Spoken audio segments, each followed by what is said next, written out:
So do you think intra-workout nutrition is necessary? Depends on the workout.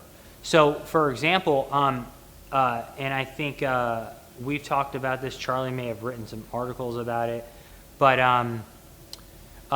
in essence, if you're talking about getting in and getting out of a workout, then having some essential amino acids before and some pre-workout, that's going to peak in 30 to 60 minutes anyway, right? Those nutrients will peak in 30 to 60 minutes.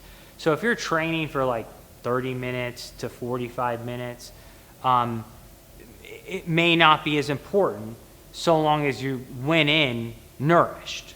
I'm going to make a caveat to this. Now, let's say you're looking at old school bodybuilding, okay?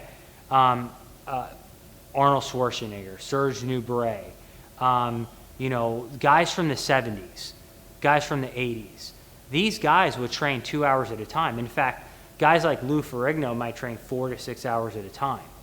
Would intra-workout nutrition help for them? Absolutely. Back in my day, people were still doing the 2-hour workouts, you know, and nowadays it's like, oh no, you can't work out more than 45 minutes. Okay, you know, I mean, I would beg to differ with that, but I think I will say this. I think it's a technique. I think you can get a lot done in 30 to 45 minutes in 60 minutes. Absolutely. If your intensity is high, can you maximally grow during that time? Sure.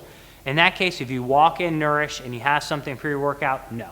If you're old school and your 2-hour workouts, I do think having some intra-workout nutrition, maybe some carbs intra-workout, maybe after 45, 60 minutes, having some more essential amino acids to keep the growth going, I do think it could be beneficial.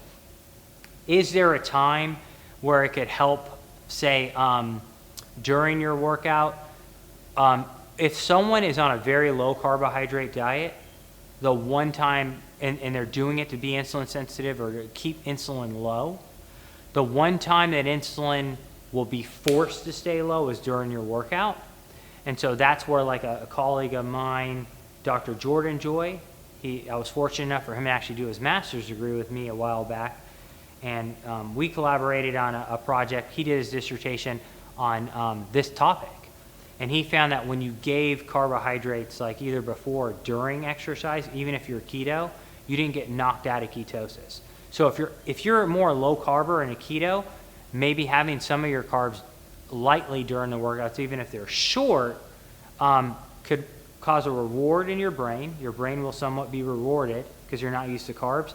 An adrenaline spike that keeps insulin low, and so overcome that fear of insulin.